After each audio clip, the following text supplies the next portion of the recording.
A stage fit for champions, so let's meet our competitors for WCS 2024 Day 2. Up first for Duel Links Rush Duel, Marc-Andre Ladouceur-Kirkor.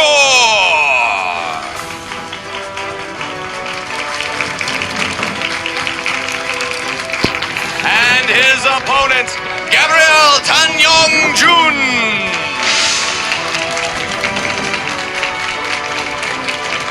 Next, for Duel Links Speed Duel, Takuma Kiramura.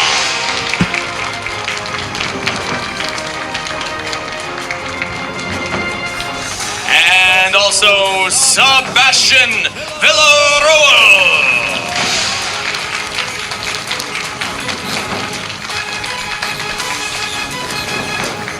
Now for TCG/OCG, Yuto Kondo!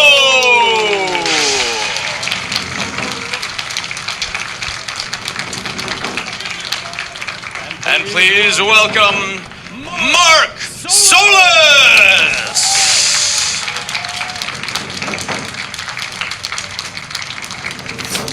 Alongside Ruben Penaranda!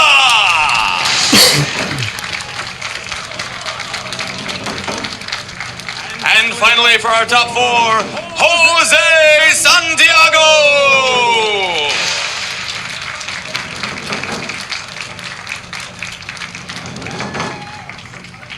Now moving on to our Master Duel teams. First up, Team CER, welcome Seong-Young So, Chi-Suk Kim, and Sean Lee! Representing Team 7, Ryan Yu, Jesse Cotton, and Raymond Dye.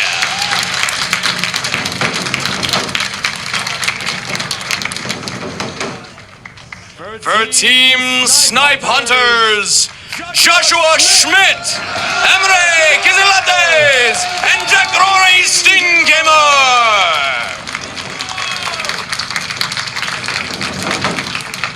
And finally, Heroes Future, Tasuku Kobunawa, Takayuki Ota, and Yuya Otaka!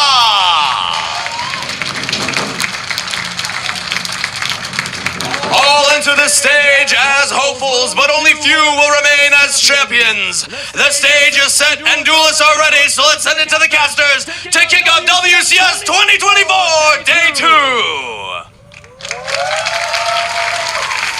Thank you very much, Kangas. My name is Ibriz, and I will be covering Yu-Gi-Oh! Master Duel here at the World Championship 2024.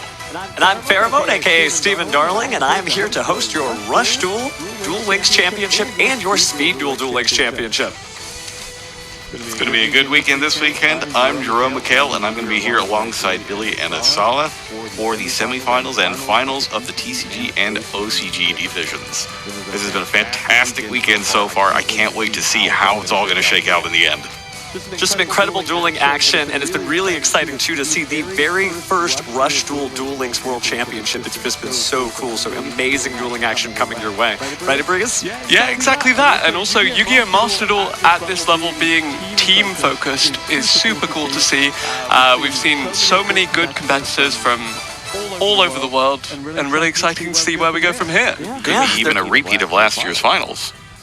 That is true. It is in the books. If the bracket goes that way, we could see that illustrious Team 7 versus Snipe Hunters rematch. That'll be something to watch for, but only the cards will do the talking here.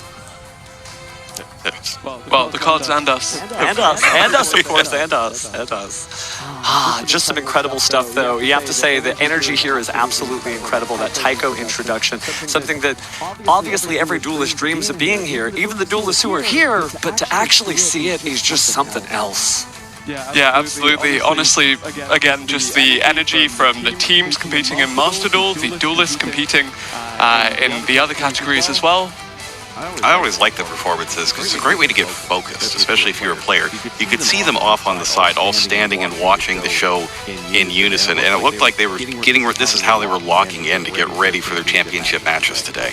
You're definitely right. It kind of makes it real when you think about it. Effectively, all of that work that they put in over the entire course of the year, this is the moment. If they want to be the World Championship, well, today's the day for them to be that World Champion. Yeah, this will really kind of set the pace for a lot of these players for the remainder of the year, whether we crown new kings or whether we have the reigning champions, especially for Master Duel, continue to maintain their success. And it's a tough road here. Like, it's really not easy to get here in any of these games. For TCG and the OCG, for instance, you can either perform extremely well throughout an entire year and then win a playoff, a single elimination playoff before your WCQ, just give a 4-round single elimination, no pressure, entire year on the line, or you can make top 4 in an 18-round tournament. It's easy, right? Certainly. For Duel Links, it's pretty much the same journey as well. It is paved with duels. That's the road to Worlds. Whether you qualified here via going to the Kaiba Corporation Cup, similar to Master Duel's 3-day qualifiers, or you were able to make it through the WCS regional qualifiers, every duelist who made it here to that first day, so many duels, so much preparation, having to bring so many different decks, and still, we could only crown one champion. Yeah, definitely some really accomplished players here, as well as some surprisingly new faces as well. Rush Duel, I think, is particularly interesting. You talk about new faces. How about new game modes entirely? Rush Duel was only introduced, what, a year ago? Like, pretty soon after last year's World Championship is when Rush Duel made it into Duel Links.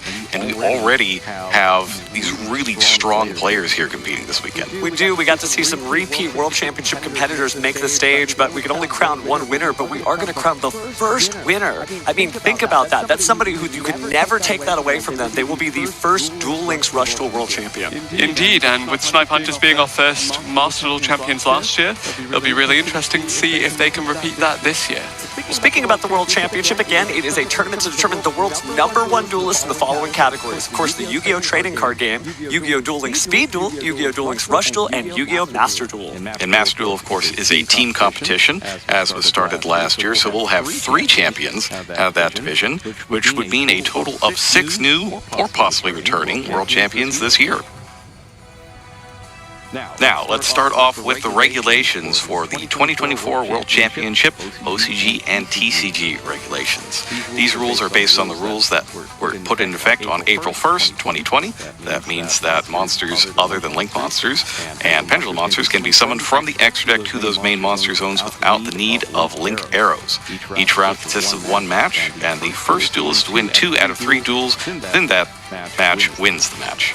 Deck sizes are the same as usual. It's that 40 to 60 cards, with a maximum of 15 cards in your extra deck and 15 cards in the side deck.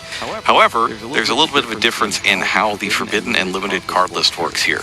As usual, Forbidden cards can't be used at all. You can only have 1 of a limited card in your deck, and only 2 copies of a semi-limited card in any deck. The card pool itself is going to be a little different. It consists of cards released in Japan up to the 27th. That would be the Infinite Forbidden here in the TCG, excluding any exclusive cards from those sets.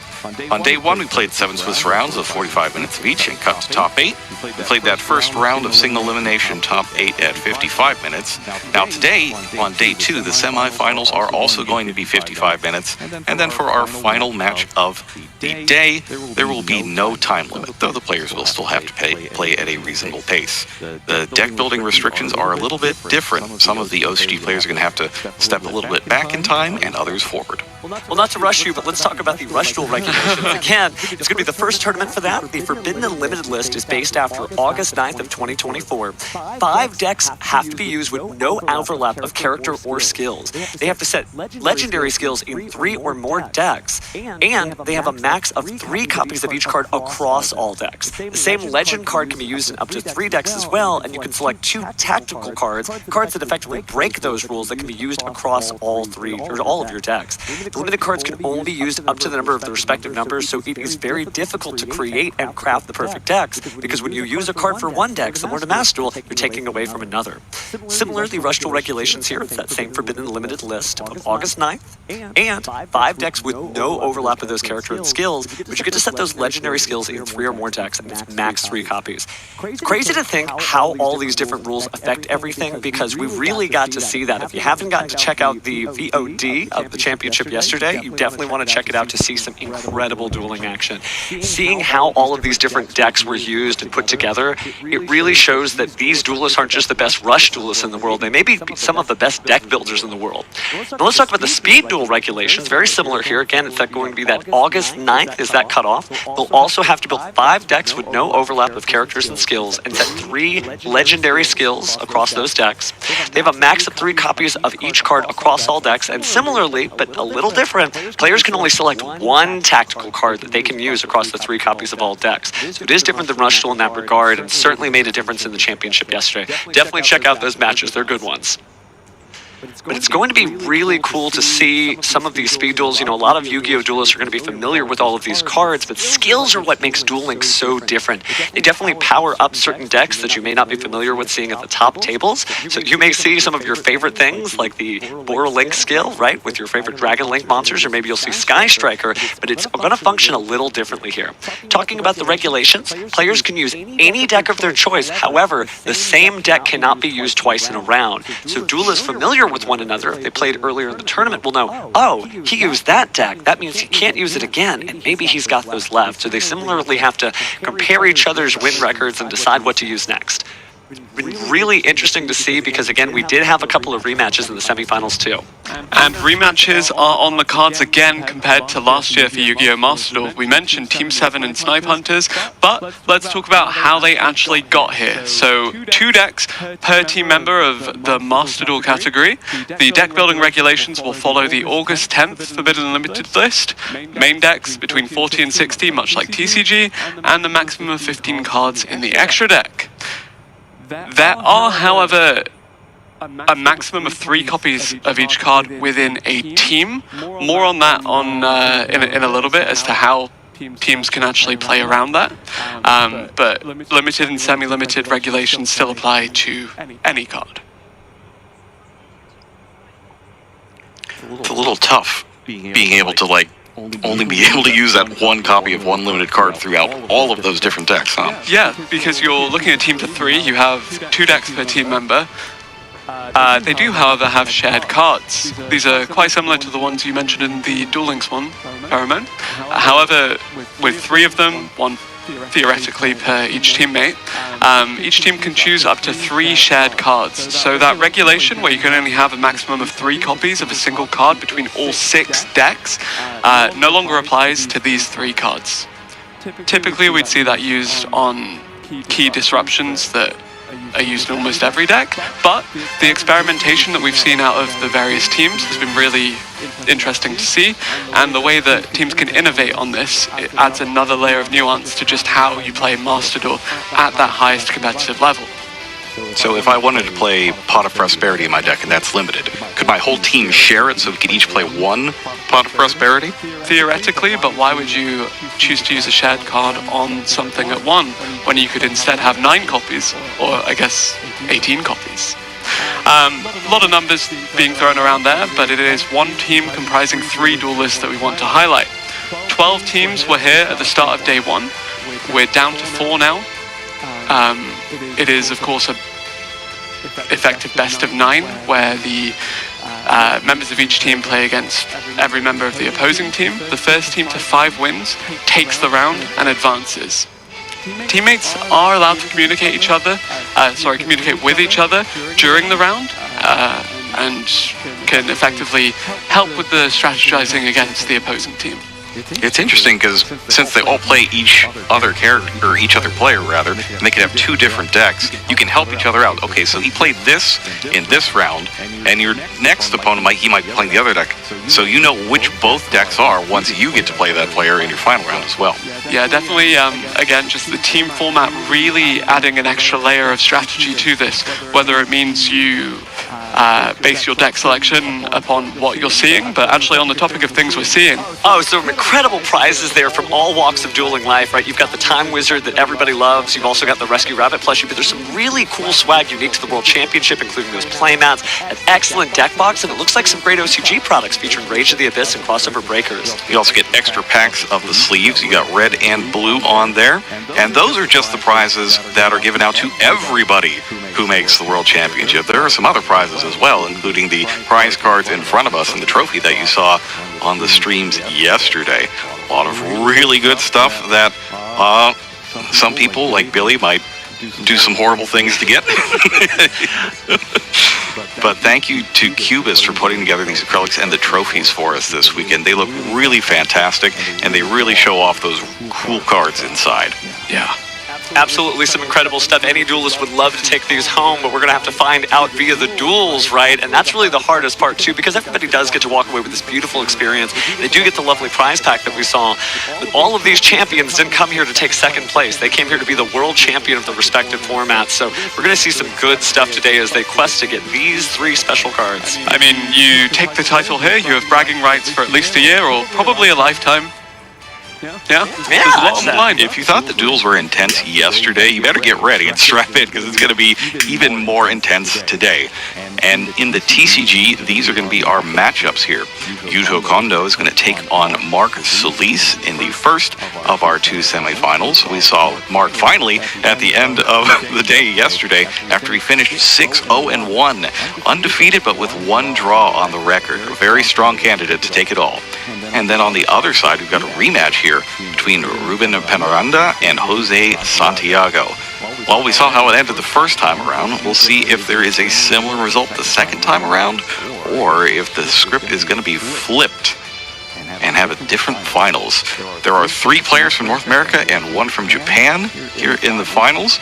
It was a very strong performance once again by the North American team this year, following up from last year's performance in which Polly Aronson was able to take it home.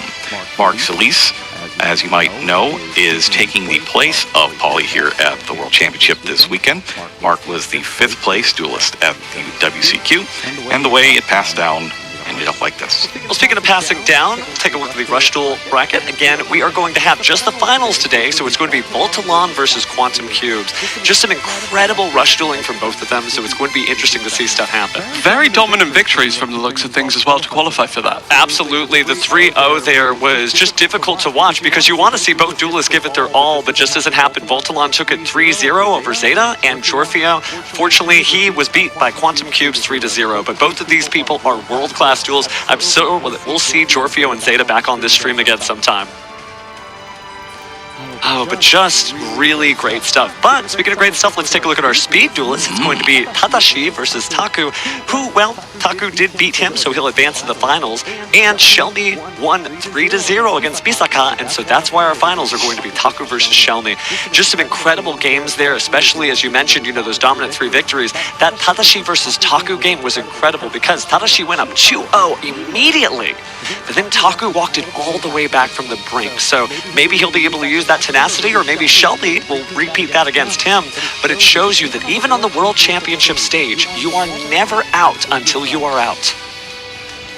Is that one going to be, is that a bug? Can I check that one out later on? Yeah, you can do it. You can even check I missed a lot of the Rush Duel and Speed Duel. Hey, but here's the good news. Even if you don't check the VOD, you can watch it within the Duel Links app. It shows play-by-play action. So if you open it up, hey, speaking of opening it up, let's open it up to Master Duel. Thank you very much for that one. And yeah, Master Duel, really, really heated competition on day 1. CER, coming out of a really competitive Group A as the first seed, matches up against Team 7, who escaped Group B as the second. Snipe Hunters are reigning world champions. Actually fell to CER in their deciding match, but still managed to make it out into day 2 to face off against Heroes Future. And these teams are so good. The amount of Yu-Gi-Oh! Prowess that we saw was incredible. CER having such a strong showing on day 1 when a lot of people really underestimated them. It's been a while since they actually qualified for this event through the Duelist Cup last year. Team 7, a little bit less consistent than we'd expect. You know, they were finalists last year. They have the star power, and yet they found themselves tangled up in a really, really difficult race for the second seed, not even the first seed. Snipe Hunters, on the other hand, yes, they're the world champions, but they lost their first feature match. They lost the last feature match, but they still made it here, and they were so dominant in their other games. Heroes Future as well, with Tusku leading them, almost made it out undefeated entirely, winning 4 of their 5 rounds, only dropping that final one. It's going to be a really exciting weekend. I cannot wait to see how it's all going to shake out. But first, going to take a quick break. Don't go away.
And welcome back, everybody, to the Yu-Gi-Oh! World Championship 2024 Master Duel category. My name is Ibriz, and I'm joined by Chilled Chaos. Hello.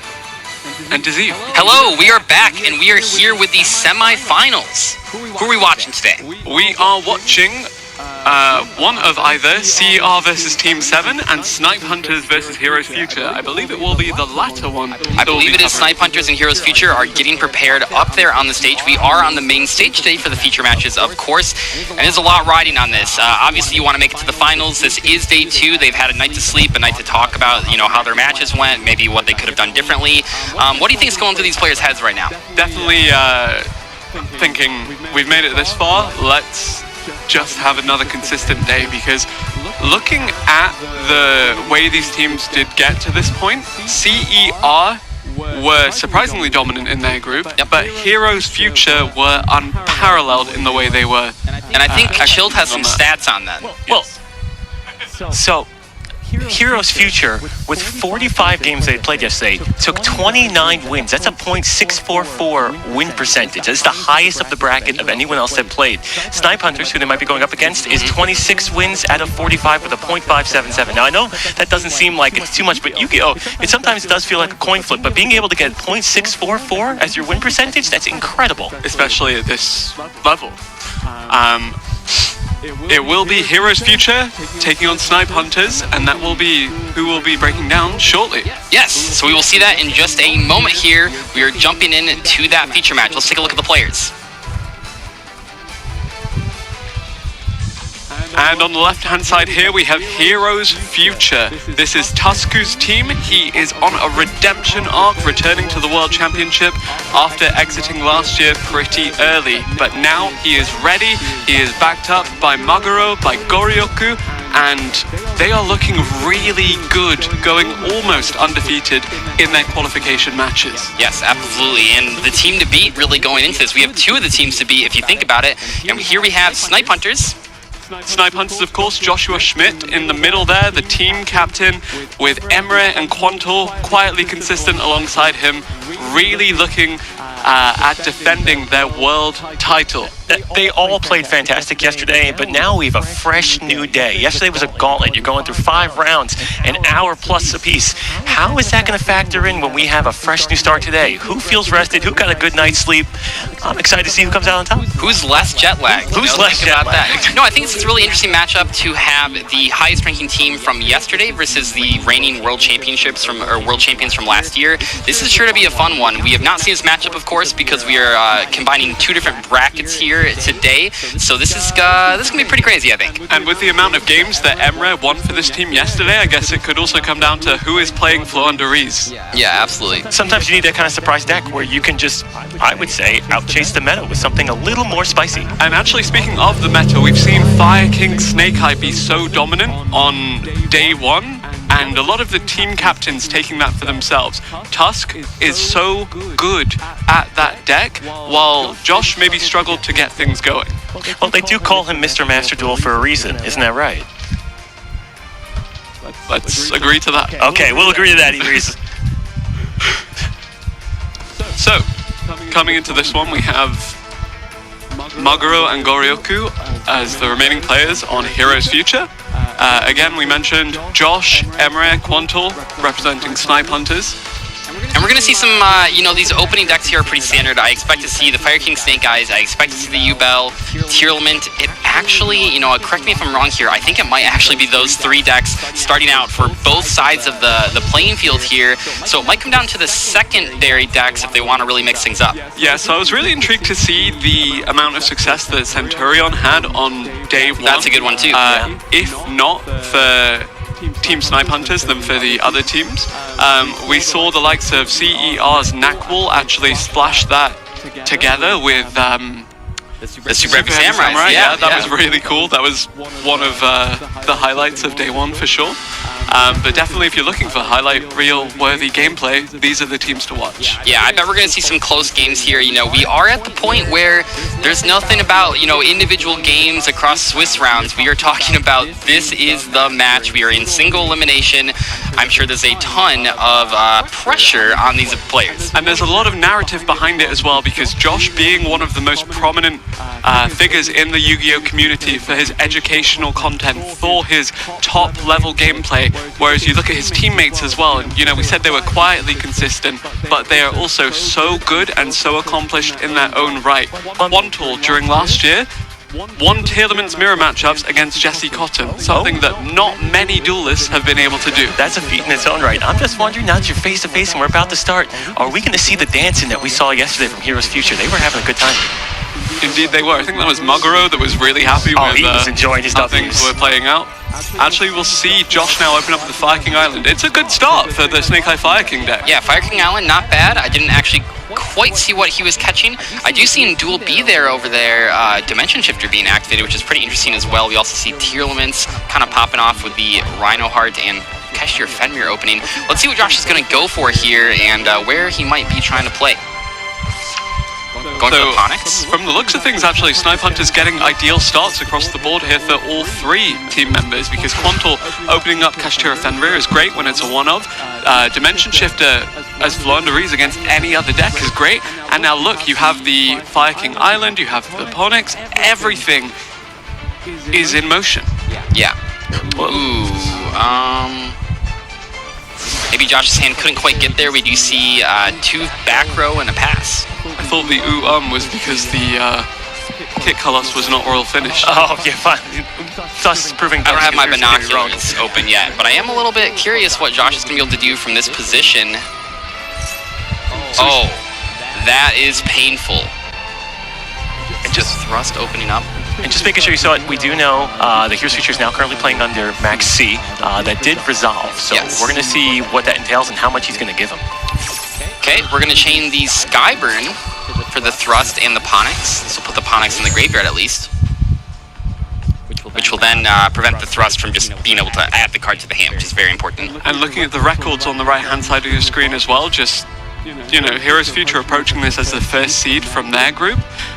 Still would be hesitant to call Snipe Hunters underdogs just because of the prestige of their players and the reputation that they have. When you come in winning from last year, I believe you don't get the term underdog. You are not entitled to that title. You are the king, and even if you didn't grab the most wins in the first round... Oh, Heavy Storm against Josh is something we're very familiar with. When he ran Labyrinth yesterday against CER2 x FCG... And we see a grass looks greener! Okay, milling Tearlament. 7 cards. We did hit the Destrudo, they always do. We did hit the Havness. So we have a name. Do we have anything else? We have the Sullik. Getting that ad for a monster. That's a huge hit to be able to add the Shiren. Or the Rhino Heart. Yeah, that works too. Looking back down at Duel B, it looks like that turn also got passed back. After the Dimension Shifter kind of pass, it is now back in Snipe Hunter for Duel B. There was an interesting play where the Ponyx, I believe, was either Change of Hearted or Snatch Stolen or something, and then it was tributed for the Swallows quick play spell to add the Rabina to hand, but the Rabina got interrupted, unfortunately, so we stopped there. But very clever, though. We see the Royal Rare Kick Hellos getting hit by the Royal Rare Infinite Impermanence. That's a pretty big deal, but 3 cards in hand, still kind of scary. Yeah, definitely do have a lot of extension opportunities, but also the graveyard is where we look at as the kind of secondary hand for that Tearlament's deck. And so we know there's a Destrudo in there was a lot of good stuff there, yeah. Activating Rhino, activating Scream. I mean, this is not where I want to be when I'm playing against Tearlament, but let's see what we get here. Sending the Tearlament's Kashtira for more mills. It looked like we hit a Horus monster. I think we hit Fenrir as well, but it happens. Milling the Heartbeat to get a trap ad. Nice. Grabbing the Sullik right back, nice. I mean, even at this point, if he was just go battle phase, sit another one and pass, that's a pretty hefty board to go through. If you can just pop the Fire King Island, that might be hard to come back from. Going for the Destrudo, targeting the Rhino probably. Getting that Max C draw. I mean, it's a difficult spot being on the Max C right here because you have to wonder, can I actually deal 8,000 damage, or do I just try to set up the best-ish board I can under the circumstances? I mean, I gotta imagine they're going for the 8. What? Oh, Vicious that one in a while. Oh, very interesting. Have we seen that at all this tournament? That is a very interesting play right there. Rhino Heart is, you know, part of the Vsauce Starcross sort of lore, so that is why it meets the stat requirements. Is this an 8 and a 3? What are we bringing out? We're bringing out the Psychic and Punisher. And he's down to 4K life points. What a move. What a play. 7,500 Psychic and Punisher. That's it. That's it right there. That is done. What a play. I don't think we've seen those techs at all this tournament, even in the games that we previously spectated from Heroes Future. And despite a strong opening for the Fire King Snake Eye build from Josh, it is Tusk who manages to take it in favor of Heroes Future. I'm jealous. The Viscer Astrolabe into the Destrudo to make the Psychic and Punisher? Gotta put that in my deck. Oh, we do have ourselves, so we have a Tearlaments versus a Yubel going down in Duel C. We do have the Phantom of Yubel on the board. I don't know if it was negated via an Imperm or the Solic on the board, but we will see as we continue. Yeah, Tearlaments Kashtira now coming out as well. Primeval Planet Polar Rhino also on the field.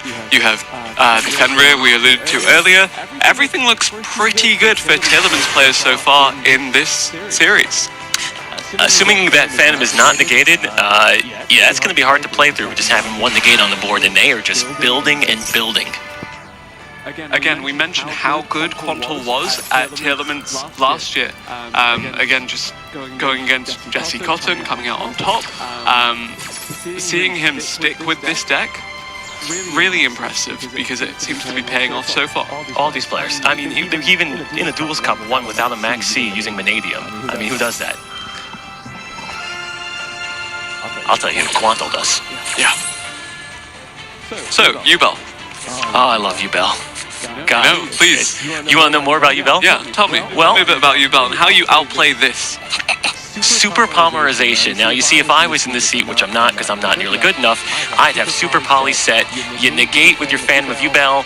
You send Seer the Spirit of Yubel to the graveyard. A Yubel pops out. You super poly the whole board, and you get to shake the opponent's hand and say, "Nice job, I just beat you." But unfortunately, it doesn't look like we're going to be getting there. So we're going to see how Snipe Hunter continues to build the board because they are going straight into a Kaleido Heart. Yeah, Kaleido Heart typically just finishes the game. Once that comes out, it is really difficult to make any kind of comeback here, and just goes to show how dominant Quantal's field currently is. Plus the field spell. Once you have those combined in the field spell, 2 cards just getting sent back immediately. Yeah, Primeval Planet Polar Rhino, really, really valuable. Probably one of the most impactful in-theme field spells that we've seen. Yes, and we have to assume that the Phantom of Yubel was negated. Solic is on the board. He did not attempt to tribute to negate, so I'm going to go on a limb and say it was negated by Solic. And I do want to point out that when we jumped into this game, even though it might have not initially looked like it, it is actually the Yubel player's turn right here. It's just what we keep talking about with Tearlaments. They don't really care whose turn it is. They're going to do their plays anyway. So all of those fusion summons, all those effects that just activated were on the other player's turn, which gives you a huge advantage. We're going to activate the, we're going to get to the Spirit of Yubel through the Squirmer effect in the grave, I believe that was. So let's see what we got. I will always appreciate when they say it's our turn. It's our turn. But you got the Squirmer in the grave, so we'll see how they continue to play this out. There are options, there really are, but you're dealing with a Fenrir, you're dealing with the field spell. The Rukalos, potentially, if that hasn't been used already. Yeah. 2 cards in hand. It's looking a little rough. Tearlaments, I mean, how many different decks can I say this about? But Tearlaments, once they really get going, once they fill up that graveyard and they got so many floating effects on the board, it just gets really difficult because even if you do manage to break the board, you can't actually set anything up that will prevent them from doing things. Yubel doesn't have a way to Abyss Dweller, so we're going to see the Crash to deal 3k. Not bad. Will we see a Typhoon? Superstar Slayer, Typhon, Sky Crisis. You're right, I can't read. I think we're going to see Phantom of Yubel. Okay, the second copy of this. And just a pass there. This doesn't look great. Not feeling this one. If you are the Yubel player, how do you come back? How does Goryoku make this comeback against Quantal? Right, I mean, I would love to see the 2 cards in hand to see what else I'm working with, but you got 1 negate, and if it's sent off the board, that's kind of it. And Destrudo's coming on the board, so we're going to get extra protection looking from Quantal's side. This will give us a Baron to floor, presumably, immediately here, which will be quite strong, being able to pop the back row potentially. Additionally, just to contextualize this is such an important win for Snipe Hunters to not go 0 and 3 in the opening set of games here. They need to get on the board. They need to. And it's possible. It is possible, but we're going to have to see how it plays out. I think at this point, looking at the field, it is pretty likely that Quanto will be able to get this one. Outside of like some really wacky stuff happening in the hand of Heroes Future here, I don't actually know if there's anything that they could realistically do. We're not going to go to 5 summons. I doubt that. We have multiple interactions on the field to even stop potential Nibiru. I mean, yeah, we're going to take out the Nightmare Pain there. Pretty big deal, so you don't take the damage every single time you attack. And then Solik on Yubel just making it, unfortunately, a 0/0 monster with no effect. And there's no opportunity to use the Phantom because the Baron, once it hits the board, that's a negate too. So if you're just tributing the Phantom to tribute it, that's obviously not great. And already on the board here, we can see 12,000-ish damage, I think. Yeah, 10,000. This should get Snipe Hunters their first W, which, you know what, everyone here is competitive, so taking 1 out of 3, that's good, because we have another set right after, and all of a sudden, you can see a complete reversal of that. Yep. But great showing by both teams so far. Yeah, but Heroes Future still in the lead here, 2-1 up, assuming Quantal does close here. Snipe Hunters behind, but they've been here before. Yes, they've been here before, and they've still made the comeback. I would not count anyone out. You can always, I think that looking at Joshua Schmidt's hand there, just summoning the Ponic, setting 2 and passing, he did the best with what he had, but that doesn't necessarily mean that that's what he was looking for. So I think that hopefully in this next game, the players will all draw a little bit better hands, and we can see some high-powered gameplay. But remember, Snipe Hunters lost their first match yesterday, and you see them sitting in the semifinal seats, sitting there with 26 total wins, so a little setback now doesn't mean anything. yeah, have to bounce back. And honestly, if we had to count on anyone to do so, it would be the accomplished players, the reigning world champions, Snipe Hunters. Conversely, looking at Heroes Future, just how good have they been so far? They've been great. I mean, both these teams are incredible. We've talked about it already, but Heroes Future coming into today as the team to beat from yesterday's bracket, either bracket, the only team to go 4 wins, 1 loss, I believe. And then also we have the reigning world champions for Master Duel here, who obviously want to win. Both these teams are full of fantastic players, some of the best players in the entire world, if not the best players in the entire world, with all of these semifinal duelists. And I think that we are in store here for hopefully 2 more sets, not just 1. And looking at the player surveys that were available in-game to view, you can see just how much respect Tusku commands from the other players here. Josh as well, very much a figurehead for competitive Yu-Gi-Oh! And the return to WCS for both of these competitors and the teammates around them is amazing. So, I do just want to talk a bit more about Heroes Future and the teammates surrounding Tusk, because we mentioned, you said it, Mr. Master Duel, like very, very prominent within the local communities in Japan, but renowned. Also, Moguro has been playing a lot of Centurion and Fire King in experience from what we've seen across the past couple of months. Here, so far, has just been rocking that Snake Eye Fire King to great success. Absolutely, and I have it written on my notes here, right under it, just style. Sometimes it's not necessarily about just winning, but if you win in style, you get remembered. People like that. Is that because you like the dance? I love the dance. I love it. Absolutely. Anytime a card resolves and it makes you happy, you got to express that. I do also just want to praise Goryoku because in the preparation leading up to this, we noted that this is a player that favors Pearly, favors Labyrinth, brings Yubel to the World Championship, and so far has been performing fantastic. All the 29 wins yesterday, 29 out of 45.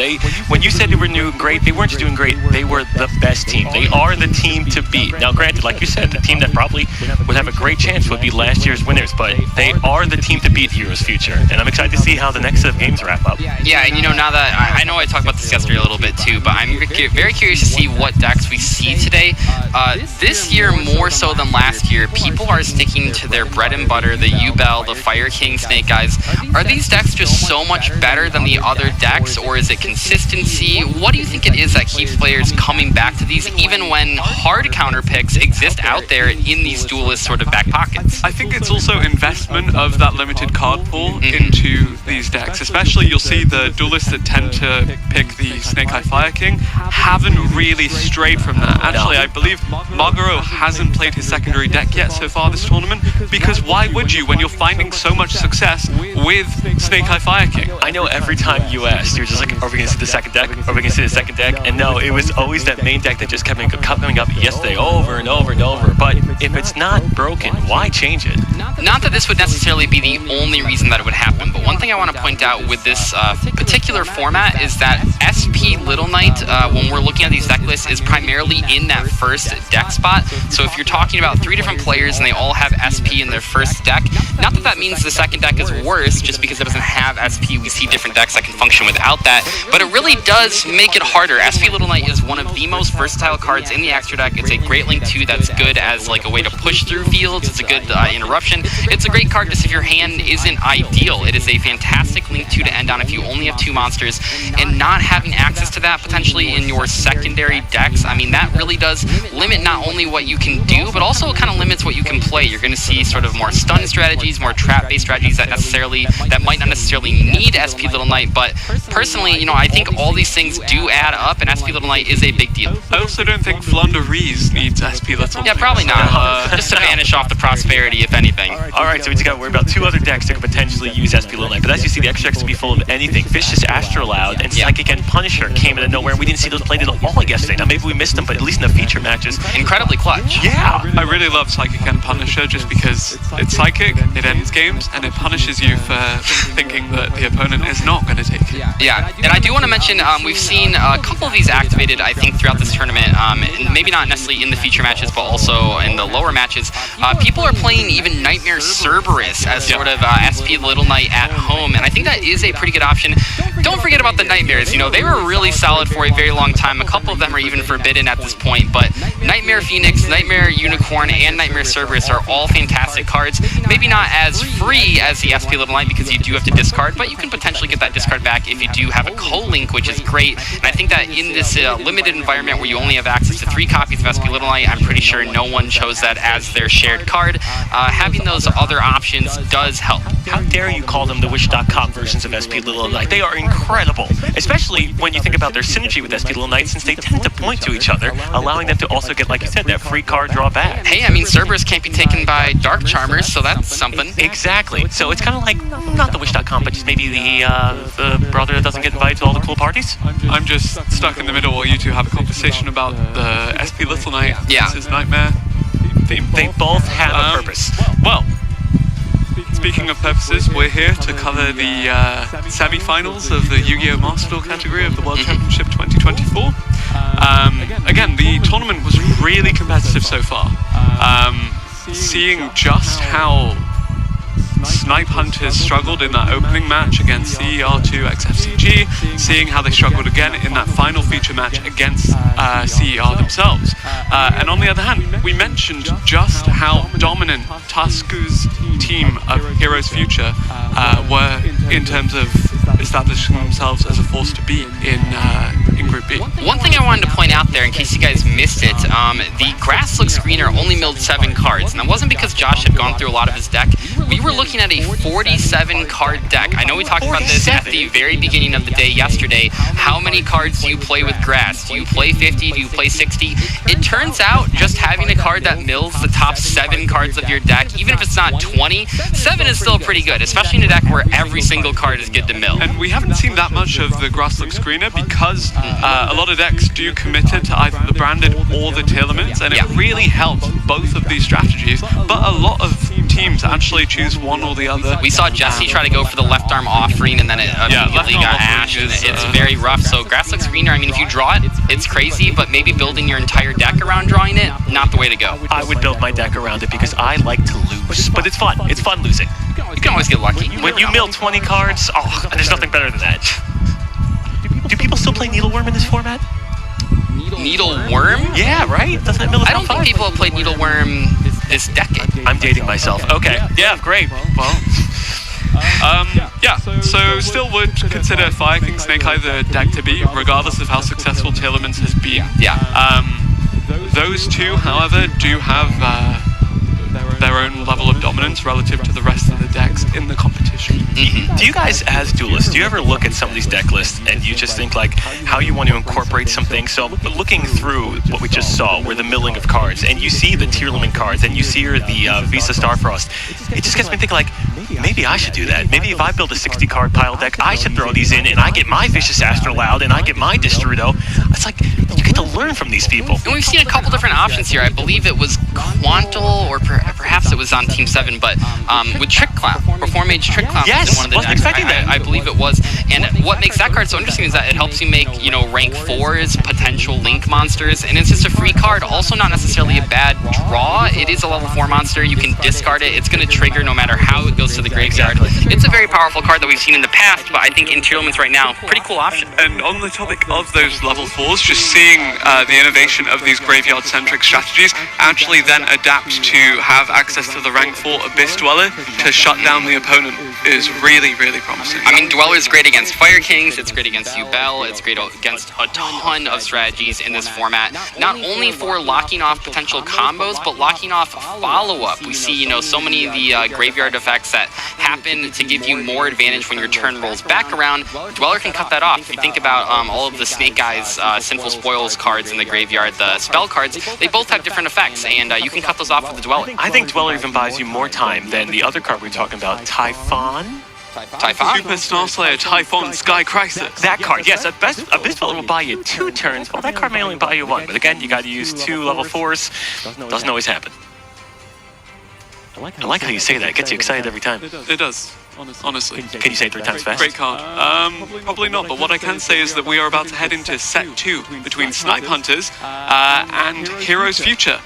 Heroes Future taking the lead 2 games to 1, but it is certainly a series we have on our hands. So we will be going to set 3 here unless Heroes Future is able to get that 3-0. We've seen it yesterday. It is possible. You can always do that. I mean, we've seen people do that, so don't count them out. It is a potential sweep right here, or at least a 5-1 sweep, but let's see what happens. Let's see which duel we are going to be checking out.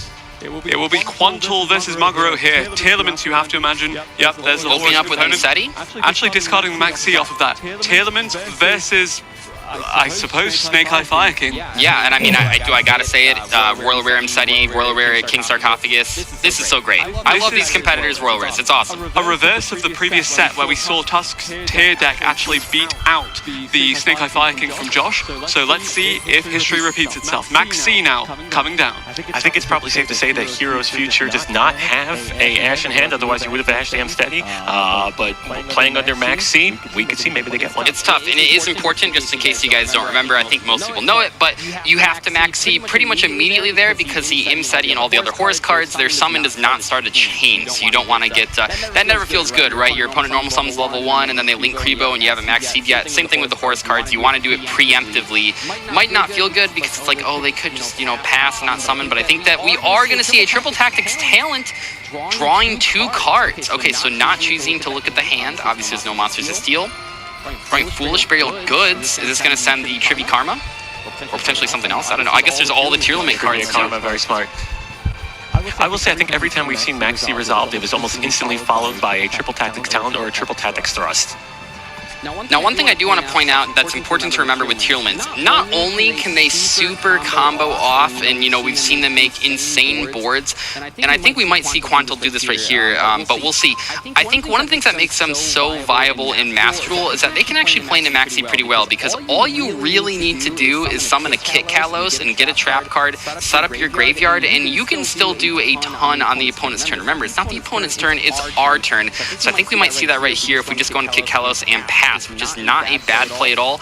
Honestly, maybe even better than some, rogue decks end board can be just normally. So we're going to see the Kit Kalos summon here. I would not be surprised if this is the only special summon. I mean, Primeval Planet Pearl Rhino itself as well, kind of soaking resources because you have to deal with it for fear of it generating even more advantage. Foolish Burial to follow up on the Foolish Burial goods from earlier. Maybe a Fairy Tale Snow? Getting to send whatever he wants.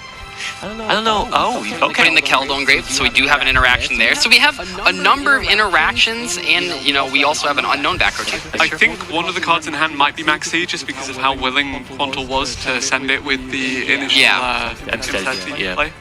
See the Volcanics come down. So Volcanics is really interesting to me that it's found a place in the Fire King Snake Eye decks, and I guess that is a consequence of the fact that the shared card pool rule exists.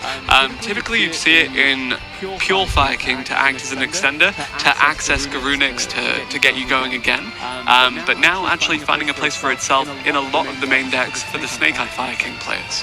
And we talked about it before, but this is a card that is only available in Master Duel. It is not in the TCG right now. It is in the OC, of course, but that is a pretty big difference between Fire King Snake Eyes in the Master Duel format versus the TCG format. There's obviously a lot of overlap if you know the basic combos, but this is a pretty new card in Master Duel, and it isn't out in the TCG, so you have to be prepared to play against it. You might see a couple different sort of sequences that you might not normally see in paper play. Doug, am I seeing this wrong, or am I looking at Duel A and there was 5 set cards in the back row for Sniper? We are seeing 5 set cards versus 5 cards in hand, a Phantom Yubel on the board. I don't know, I mean, I guess the set cards you can't crash the Yubel monsters into. And you know that now that Tusku is playing against someone else, the Heavy Storm is no longer a threat. True, it is a limited card. You're right. We're going to mill the Scream with the Kit Callus here, by the way, by sending it with the Solic. And this is kind of what I'm talking about. We have a Tillman's Cashier in hand as well. That is very powerful. The amount of recurrence here is just incomparable between the two decks based on what has been set up. Yes, Fire King Snake Eye can keep up, but that relies on a lot of things going right for Maguro. Well, you also have the cards that can put, that's currently Kaleido sitting in the graveyard, that can also then begin to put back anything that Heroes Future attempts to even throw in the graveyard and use. You want to use this as a resource? No thank you, it's going back right into your deck. And we mentioned just how quietly consistent Quantal has been for this team and how good he was last year in the Tier Limits format, continuing to show you why he is a world champion alongside his teammates. We're going to send another Volcanix to summon Diabellstar. Pretty good, I mean, one of the best extenders in the game right now. What are we going to set with the Diabellstar? Get that original Sinful Spoils. We did not have access to that already. Original Sinful Spoils Snake Eye, of course, allowing access to the Ponix or any of the Snake Eye cards for the side of Maguro here, and will actually get answered by the Tillman's Meta Noise. So this was an unknown card. Remember, the Solic was added, but the Meta Noise was unknown. This is a big problem. Yes, we're going to send the Havness now. This gets us another fusion summon. The Kit Kalos is in the grave right now, so we could go for the Rue Kalos potentially. I think that's pretty likely. Yeah, I'd assume that's what's going to happen.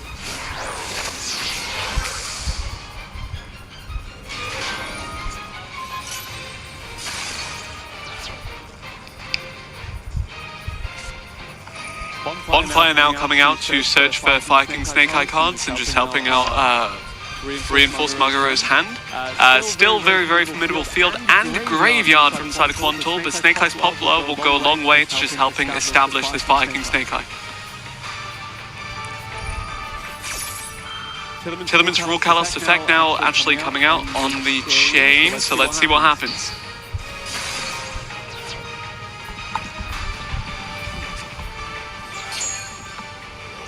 Tillerman's Kashtira being sent.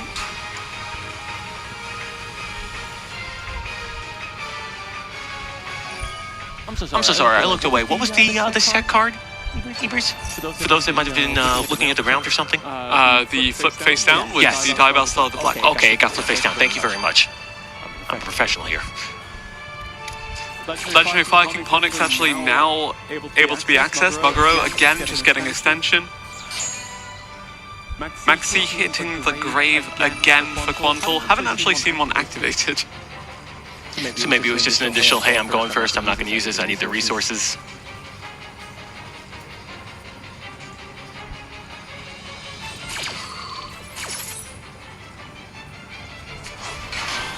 Watching Poetry in Motion with the Tillermans. Quantal, of course, establishing himself as a really consistent and competitive player within Europe. Almost qualifying for Worlds last year, and actually being invited alongside Josh as one of the teammates. Emre rounding out that trio as well, just really your first Master World Champions, what more could you ask for? Facing off against them and with a lead at the moment, Heroes Future, led by Tusku, one of the most accomplished, one of the most respected, one of the most powerful Master players in the world, hence why he's in the semi-finals, alongside Maguro, the Snake Eye Fire King of this tournament so far, and Goryoku, who has been doing good stuff with the U-Bell. Take a look down Duel B, it really looks like we have Snipe Hunters controlling the board. I saw Barone hit the board, I believe that's more Centaurions. You got 5 or 6 in hand, a Bistral just hit it. Against 2 in hand, 2 in the back row, so following up on B, that's going to be coming to, I would say, a conclusion pretty soon. Looks like we're sending the Shyren with the Rhino Heart here, and this is going to allow us to go for another fusion summon. So this is a pretty formidable board. Once again, let's remember we got Max Seed on turn 1, and this is still what we're able to do. Tearlaments is such a resilient deck. It's so versatile, and I think that's one of the reasons why we've seen it not only this year, but of course last year. It looks like if we look at Duel B, that one's coming to an end. That should be a final blow coming up right now, giving Snipe Hunters the second win and tying it up 2-2. Yep, Emerald ties up the set for Snipe Hunters here with 2-2, as Chill did mention. Quantal still in an advantageous position, even if the monsters have been cleared out of the field. So all eyes on this duel. Cleared out the field? No. Fused? Yes. We're going for Kaleido Heart using the Rukalis on board and the Rhino Heart on board, so 2 cards on board. The Kaleido Heart is going to be pretty strong right here. Let's see what it does, though. It's got to feel pretty good. You're playing with 2 of your buddies, and all of a sudden you see a big old W on their side. That's got to give some motivation to keep going. Absolutely, and goodbye Ponix. It's shuffled right back in the deck. So far, if the rest of this tournament is a litmus test for this, basically, we've seen Tearlaments just come out on top of Snake Eye Fire King way more often than over and over and over. It just seems like they can play around the more spicier tech cards that come out where, oh, yeah, Jameer, you max see me? That's okay. We'll just play on your turn then. We are seeing the original Sinful Spoils grab that Ponix right back. You know, if you missed it so much, here it is again. And that's pretty powerful. You can see the Sanctuary, which was added with the Ponix earlier in the turn, get activated. We're going to let us allow that Fire King Island to hit the board. Yeah, and we mentioned before, Primeval Planet Pillar Rhino, one of the most impactful field spells within a theme.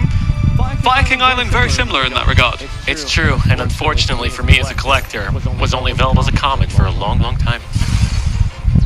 Still a beautiful card though, but...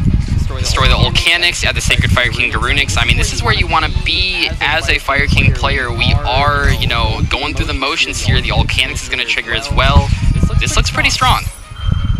Sacred Fire King Garunix here, hitting the field, and that actually is a pretty formidable field for Maguro now. We said that the Tearlaments setup from Quantal was really powerful, borderline insurmountable, but Maguro seems to be doing pretty well, trading back and forth so far. About to say, I think the sequencing has been great, which we would expect from this level of player, and we might actually be able to find game here. I mean, we still don't know what the last card in the hand is potentially.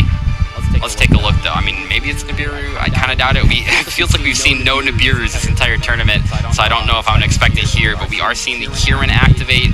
This is almost enough for game on board already. I mean, we have 39, we have 27, whatever the Kirin special summons. Of course, the Kaleido Heart does have 35 right now, but let's see what happens. And Heroes Future, of course, Japan's super team versus Snipe Hunters, the reigning world champions from Europe. Really, really impressive gameplay so far. They've tied up the game count, and they are now looking to see if they'll continue to tie and head into that third set, or if one of them can take a 2-game lead over the other. When you say super team, do you mean kind of like Captain America Civil War, where 2 sides, one's best buddies going against each other, or just 2 really good teams? The players are really accomplished as individuals in their own right, and coming together under one banner is not fair for the opposition. But could we pitch it as a movie to a studio one day?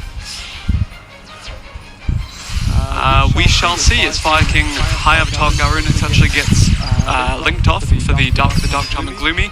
You mentioned this earlier, Doug, that there is the potential for that as an extension.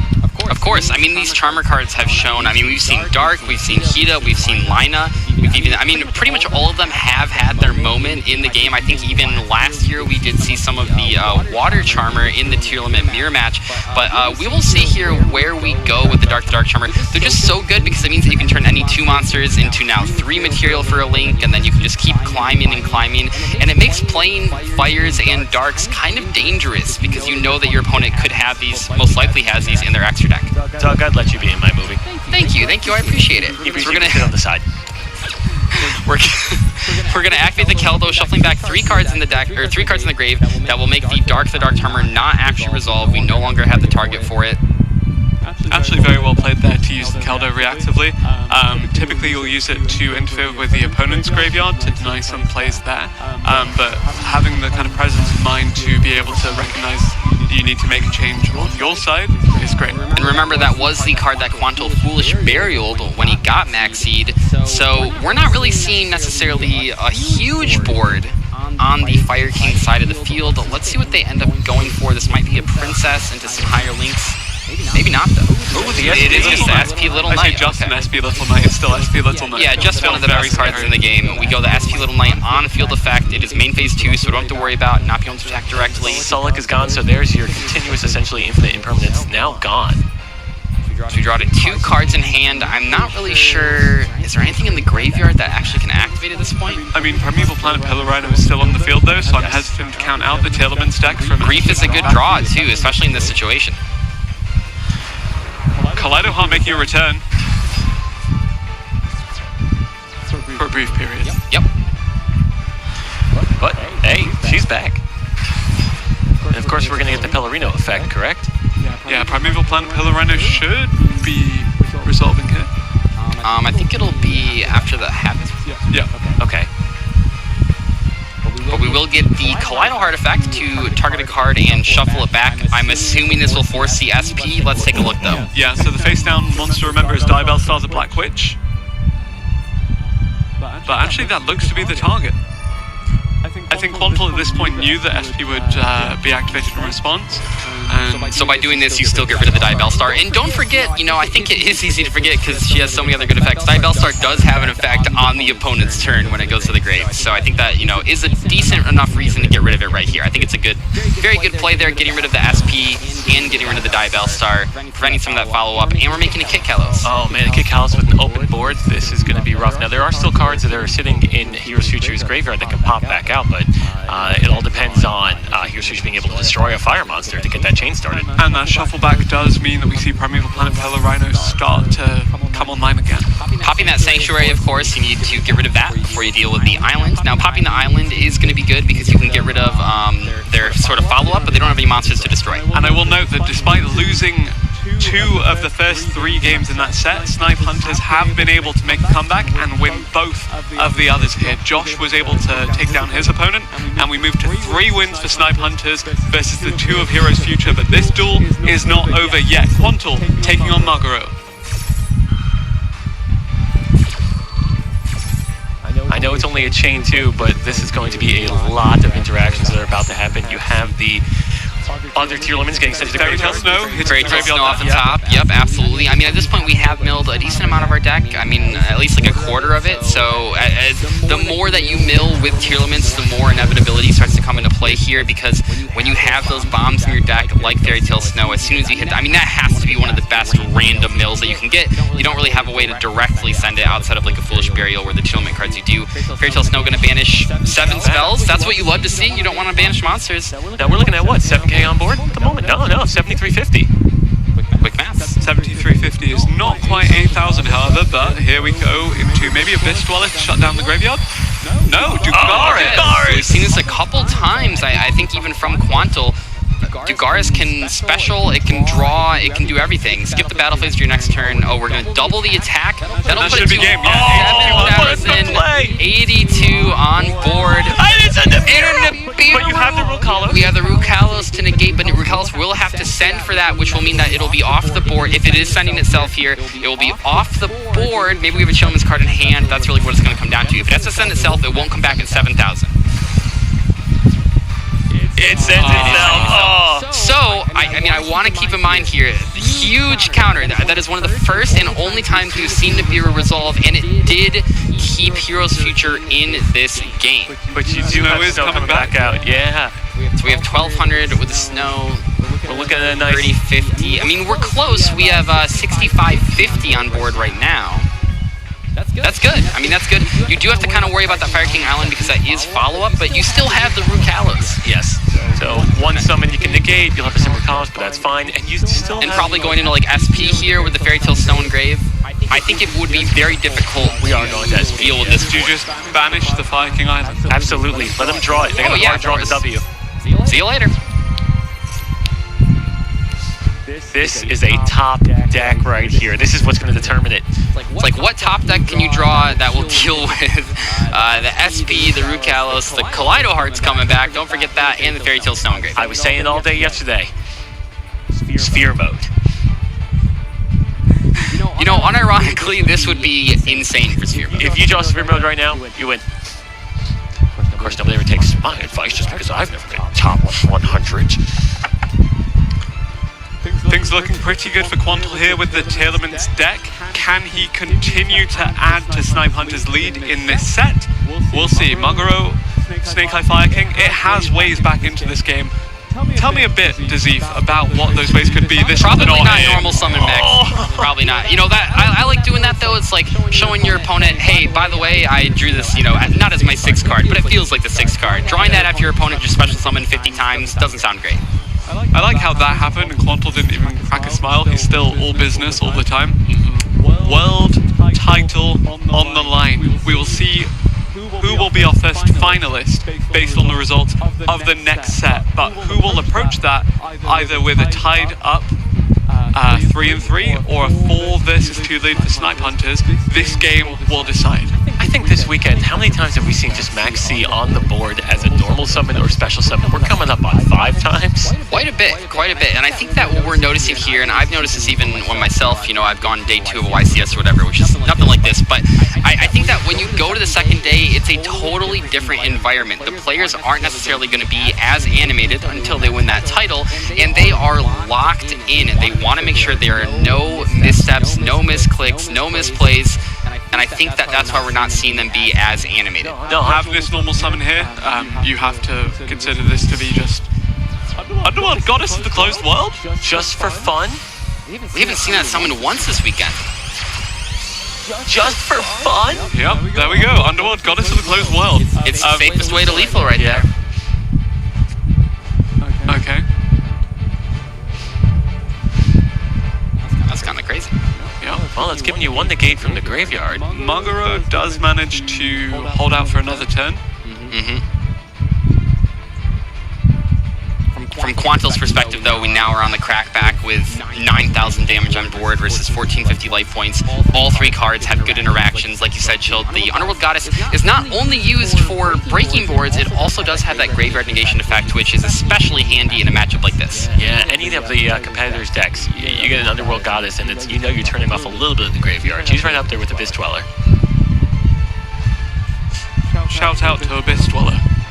We've seen it a few times. It's been quite strong. Did you know it was a dragon sitting in a cave? It took me the longest time to It's a realize dragon dwelling in a cave. You are right. I had no idea. But what is dwelling in Mugaro's hand at the moment? Can it bring back this game and tie up the set for Heroes Future, or will Snipe Hunters take it to a 4-2 lead? I would be very surprised if it is good enough. I think that we are seeing a situation here where maybe even though Quantal couldn't find game over the last couple turns, he has been slowly and handedly taking control of the board. Very similar to what we saw yesterday with Pearly, where Pearly might not actually win the game really fast, but is this going to be a Salamangreat All Mirage getting summoned here? This isn't just a Link 1, it also has a little bit of a protection effect. Diabellstar getting summoned. That was our one unknown card, okay. Yeah. Can't activate the Wanted, it's a quick play spell right here. We're going to go into a Link 2. What do we build? I don't know, I feel like most of these decks don't have 2 copies of SP Little Knight. We're going to try to go for the Hita here. Hita can then grab, I guess, Ash. Ash Blossom. Blossom. Oh no, sorry. It will actually just trigger the Garunix. Yes, because the Fire Monster was destroyed. Okay, I like where this is going.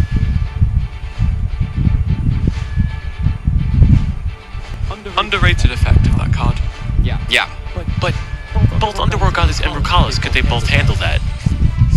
Well, we are in the damage step. Snake Eye Ash being added, Sacred Fire King Garunix now coming out as well.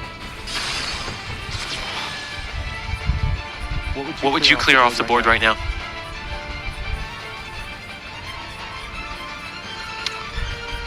I'm not sure, because if you put the Tillerman's cards in the graveyard, they'll have further effects. Yeah. But it looks like one of the Tearlament's cards is going to get sent to the graveyard here.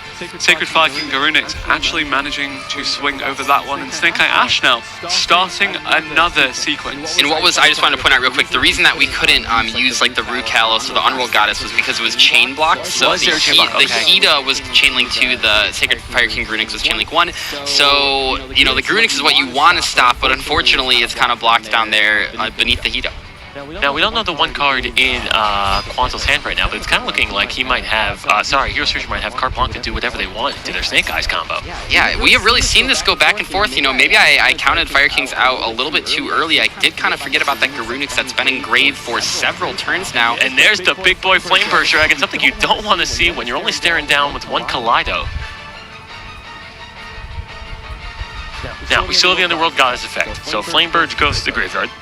We should be able to negate that if we wanted to. Unless, once again, it can be buried underneath a chain link Another 2. chain link, you're right.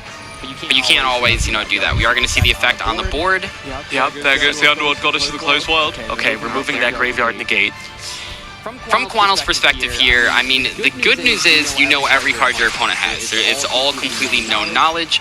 But the bad news is you might not have any interactions for your opponent starting to go through their entire combo. I love what I'm seeing. It's like he's putting together a thing with duct tape and rubber bands and paper clips, and he's able to build something formidable. Imagine building like a jet plane with scraps. That's exactly what Hero's Future is doing right here. We are seeing the Sunlight Wolf activate, getting an add back of the Kieran, an insanely powerful effect. I don't think we've seen that activated too much this weekend. It is And a very critical part of the deck. You know, that free add is very good, but we don't always see it. We're going to go into a Link 4, potentially, or maybe this is going to be the, yeah, probably Link 4. Yeah, that's going to be our Apple of the Goddess. 3.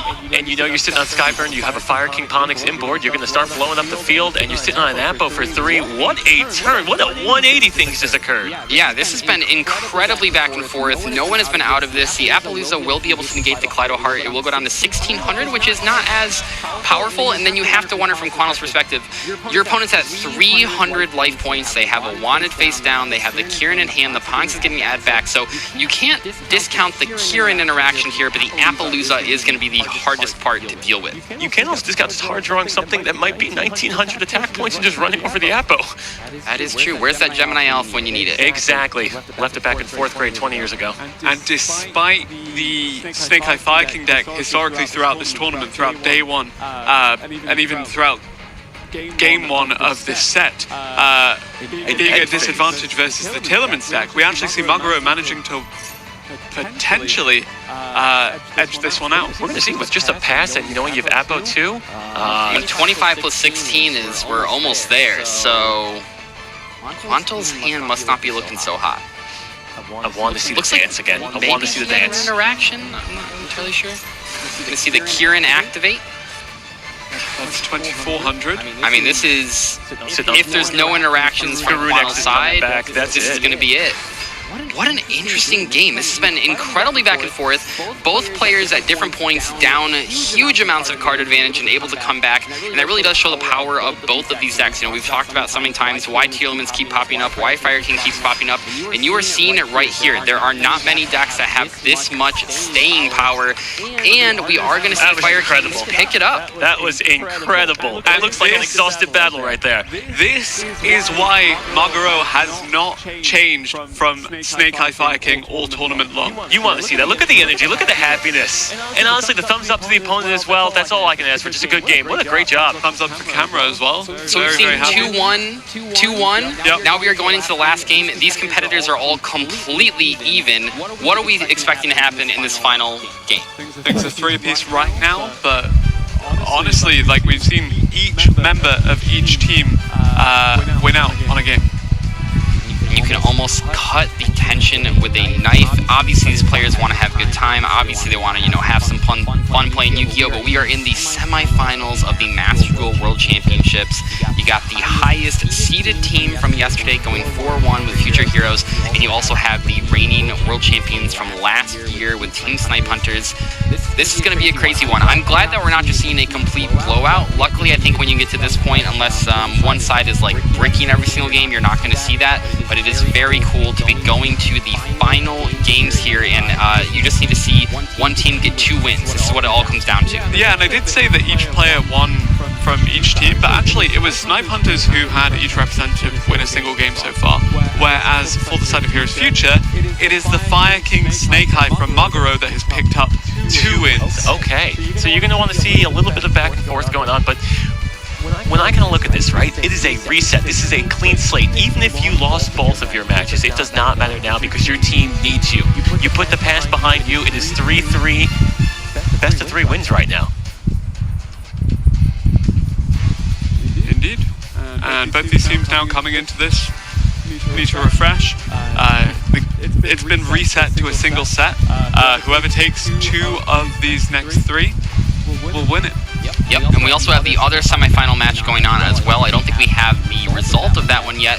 And then do keep in mind, which is nice, that these competitors will get a decent break between the semifinals and the finals. It'll give them time to sort of refresh, get some lunch, you know, drink some water, and be prepared for that final match. Because yesterday they played 5 rounds of Swiss, but today we are only playing, they're only playing 2 matches, which is a lot of pressure on those 2 matches. Well, so it's 5 rounds of round robin, just going back and forth, and that was when you're doing that for, I mean, what, 8 hours, 9 hours? Yep. And some of them flew in from all over the world. That takes a toll on you. I mean, I only flew 4 hours, and I wanted to sleep for 24 hours. Right, and especially these players that are from nowhere near North America. I mean, it's tough.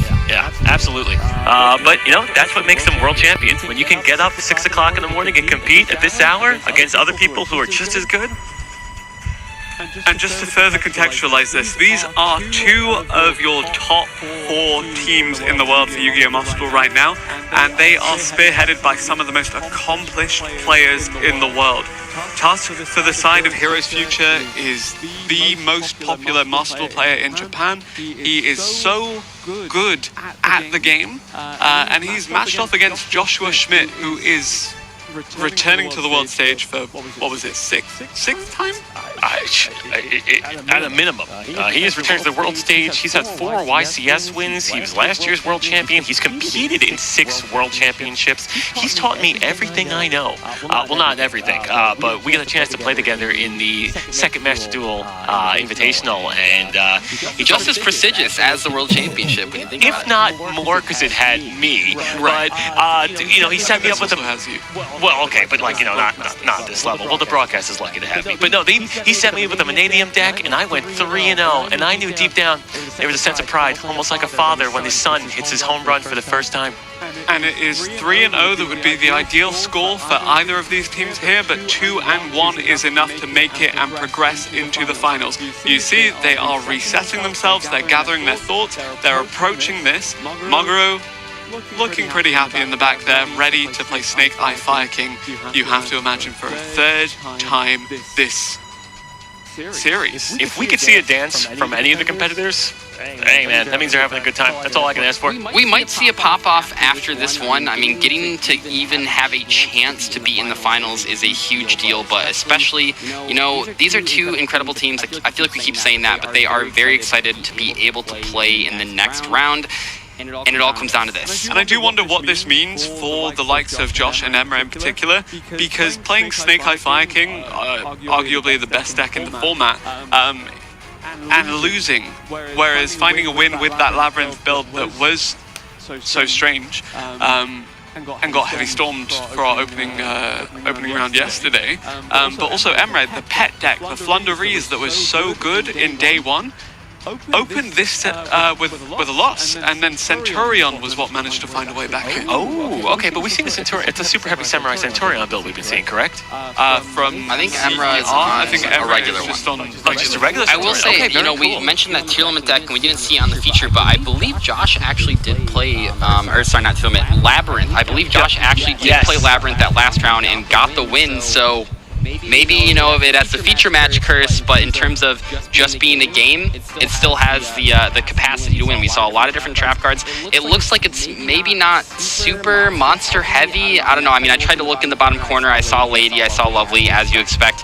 Don't know if I saw any furniture cards, but like I said yesterday, many times Labyrinth does have 2 pretty different builds that you can play, and it really is up to the competitors which one they want to bring. And I will say, as someone who once took a top 3 at a local of about 6 people, The scariest thing that you could see is a backboard of 5 cards. There's nothing scarier than that. I would rather go against Unless you have Heavy Storm in hand. unless you have Heavy Storm, in which then, I mean, just good luck. But, you know, there's always Solemn Judgment, and cards like that can potentially counter it. You never know what the all-trap deck is running. Well, I was going to say, you know, I don't think we've seen it yet, but I know some competitors do have Red Reboot in their backup decks. Very I don't exciting. really see it in the primary deck that they're bringing because I don't think there's enough trap cards in the format, especially with Infinite Impermanence might not necessarily be in every single deck to warrant main decking Red Reboot, but it is in some secondary decks, so if you do happen to match up, I think the situation would be if your teammate just played against Labyrinth, for example, or any other sort of deck like that, then when they play against that other person, you tell them, oh hey, watch out for this, maybe then they switch to the Red Reboot. So, following the games we've just seen, where we saw, especially in the feature matches, Snake Eye Fire King from Heroes Future take down the Telements from Snipe Hunters, and also the inverse with Heroes Future's Telements taking down the Fire King Snake Eye as well. Absolutely. I am very curious to see how we approach this next set now that those two decks are free of matchups from each other. Right. Well, it's also fun, too, when it comes to it, when a little bit of the excitement is not knowing what your opponent potentially has, but essentially this is, quote-unquote, round 6, so the mysteries should not be existing anymore. You kind of know what's going into it. And, you know, I don't like that as much because sometimes if you can get, like, a surprise deck that you just didn't really expect was going to pop off, that's always exciting to see, but maybe you don't want surprises in the semifinals and the finals. You kind of want to know what's going in, especially when it comes to a high-level card game. I mean, I think that Psychic Gun Punisher is a perfect example. The Vicious Astrolabe, I mean, we didn't expect that. No. I don't think any other Tier Limits players are expecting that. And that is one of the cool things about Tier Limits. I mean, we were talking about yesterday the King of the Swamps with the Dark World Fusion cards. You can play all sorts of stuff. There's a lot of cards in Yu-Gi-Oh! That trigger when they're in the graveyard or have effects that work with other cards when they're in the graveyard. So that is one of the cool things about playing that deck. You can build it a lot of different ways. Yeah, you're going to include the names, and you're probably going to include the Horus cards, but a lot of it is up to player preference. Let me date myself again. The Lightsworn cards. Yeah. Fantastic. And now they've seen relevance for what, over a decade? They're right up there with, oh, what's his name? Alistar the Invoker, who's seen play for over a decade. Fantastic card, by the way. It's never gonna die. There you go, and the Lightsworn cards do have some new support in the TCG. Hopefully we do see those in Master Duel soon. Let's see, Ibri, so I'm talking about my movie with all of the duelists. Who would you play in the movie? You playing Josh? You playing Quantum? Anyway, semifinals, set 3, coming soon. Here we are. Here we are. What do you guys think has Currently, the... this fantastic show in front of us? We're in a movie right now. I feel like I'm living it. What do you think has the higher win rate this tournament? Fire King Snake Eyes or Yubel? I would assume Fire King Snake Eye, if only because we haven't seen too much success for the Yubel decks, and oftentimes when we've seen Yubel, it's been a mirror match where obviously one has to lose, one has to I win. mean, we've seen a couple... Say it to my face. Say it 5 to my monster face. boards, 6 monster boards crashing into stuff. I don't know though if we've seen the Yubel deck beat a lot of the Fire King Snake Eyes. So if Yubel is so powerful that it can beat everything else, that still makes it very good, but it still puts it at 2nd place. I might have a Yubel bias, but I'm pretty sure the games I've seen, Yubel has won 317 games and has lost 0 times this weekend. It's done pretty good. It's done pretty good. I don't think it's Undefeated. as successful as the Fire King Snake Eyes though, and I will say I don't believe any other versions of Snake Eyes has made it to the 2nd day here. I don't think the Rescue Ace player made it in. I'm not sure if there were any other variants, but I believe that Fire King Snake Eyes is the choice, and I think that Volcanics is actually a big reason why in Master Duel specifically Fire King Snake Eyes is so Oh, they are pumped. You can hear them from here. Snake Eye is the deck to beat, but Telements has shown that it can contest, and we've seen so many good decks from these competitors, and we'll hopefully see a few more now as we do head into set 3 between Heroes Future and Snipe Hunters. the final set. The final set to decide your finalist at the 2nd ever Master Duel category of the World Championship. You're hoping for a good hand, you're hoping to win the coin toss, you're hoping to avoid max C. May your combos be plenty and your hands have no bricks. I think we just saw Heroes Future win all of the coin flips. We see it right here. The Nightmare Paint comes out, but unfortunately the Ghost Ogres get destroyed. Ghost Ogre stop. Oh, Cypher Gamma. That is unreal. It does not feel good to get Gamma. Not only does your effect go to the... It doesn't resolve, but also the side frame. Okay, so one thing that is kind of tricky about Ash Blossom on Gamma is that you now know the Gamma is still in their hand and it can still be activated. Now in this case, luckily you are kind of hoping that the Nightmare Pain getting stopped is so important that it's worth Ash Blossoming, and if you don't have any other monster effects to activate right now, you're hoping that if your opponent puts even one monster on the board, they can no longer Gamma when your turn rolls around. And again, this is a race to 2 victories for both of these teams. 3 and 3 on the scoreboard. Heroes Future, Snipe Hunters. It is Yubel from Goryoku that is currently leading here. Now, since Nightmare Pain can only be activated one time, it is preventing a lot of the protection that a Yubel player would normally have. Normally, when Nightmare Pain's on the board, your opponent can only be forced to attack Yubel monsters. They're going to take the damage themselves, but not having that is going to be a little more challenging. And also having commit the Ash Blossom and Joy Spring already to run This is such a good situation with the effect failure because you have waited for a monster to hit the board. Well, of course, your effect failure you have, but you have hit a monster on the board. The Gamma is now stuck in the hand.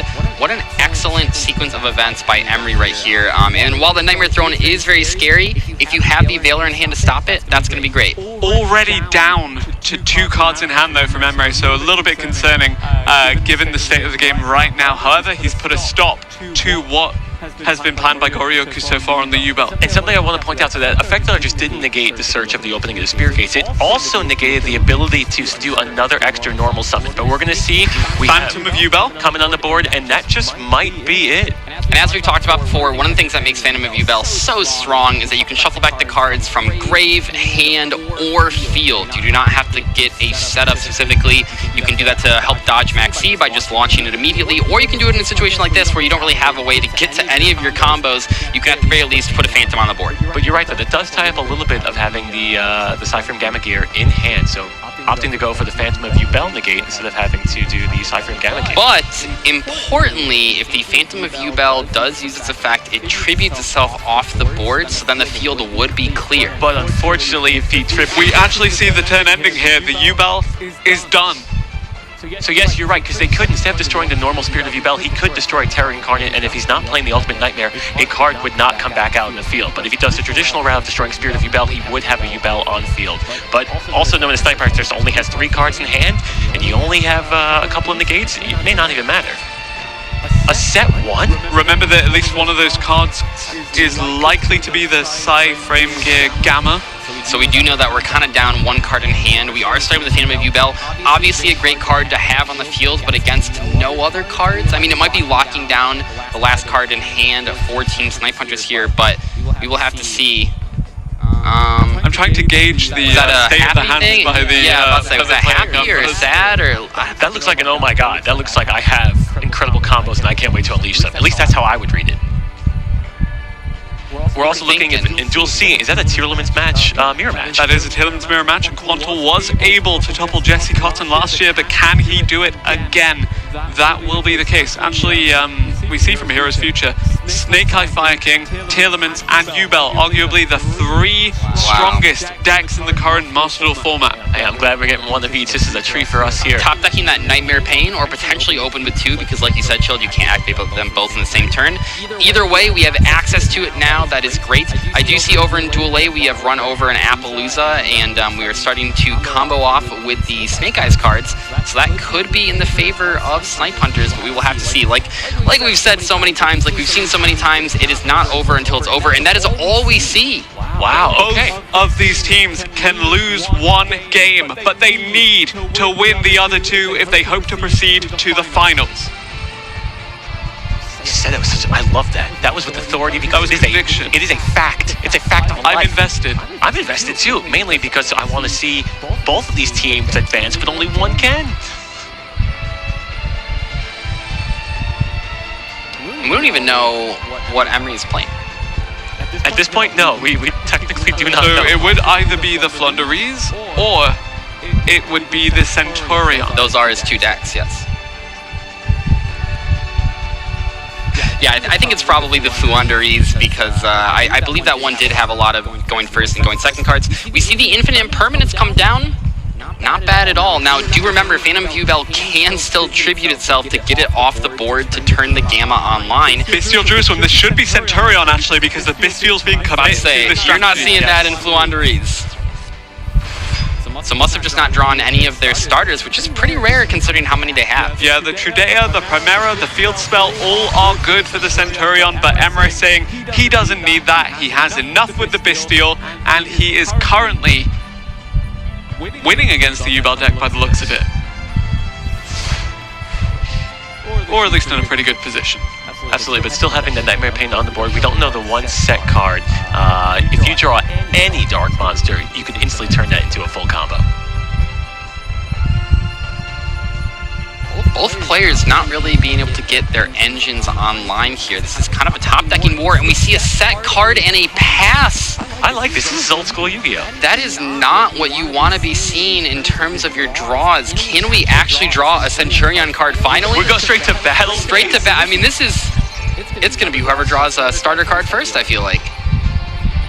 The old days of set one pass. I think Goryoku already drew quite a few good ones, but the Samsara D Lotus still available for use, and presumably at the 3 copies in the deck as well.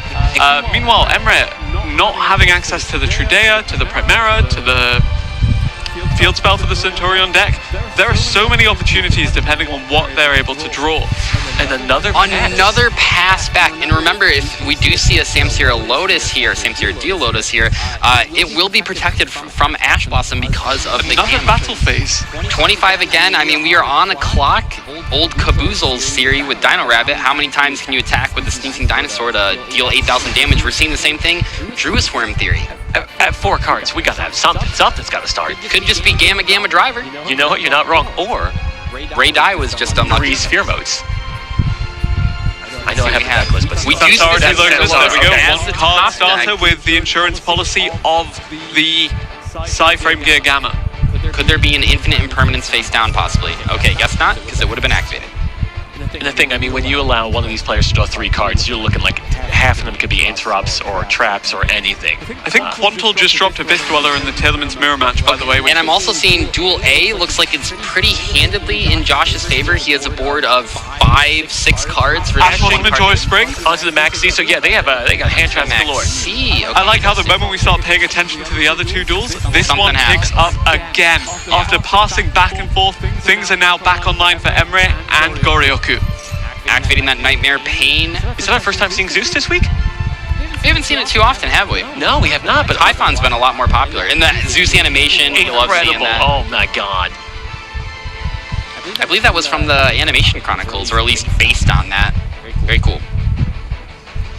Now, we're going to see if there's a reaction to the Nightmare Pain, but if there's not, I mean, that's going to put Heroes Future in quite a good spot, which I think they're going to need considering how some of the games are going in the bottom And again, both of these teams need 2 victories, and with Snipe Hunters looking to be in the lead in the other 2, it is all resting on this Yubel making a comeback here. So Nightmare Pain destroys the Spirit of Yubel, allowing a Yubel to come out. You also have Nightmare Throne, which might even give us the Terror Incarnate, and then he adds a Gruesome Gravescrimmer to his hand, so assuming full combo might be in our future. I'd say we are finally making plays here at turn 9. Terror Incarnate added to hand here. Maybe we see the Ultimate Nightmare, maybe not. But regardless, this looks to be a better position for the Yubel deck. So right now, we don't know that set down card or the set face down card, but that is 5k on board at the moment. You can also make a Phantom of Yubel, which he is making. That is 7,500 on the board. If we have no interactions, this is over right here. Yes, and I mean, you have one monster in the gate as well, which would allow you to then get another Yubel out. Centurion Phalanx! Banishing one. Okay, so you banish your own cards so the Yubel has to can't attack crash. you directly, and Yeah. it's just 0-0-0. What a smart play. We've seen Phalanx drawn a lot.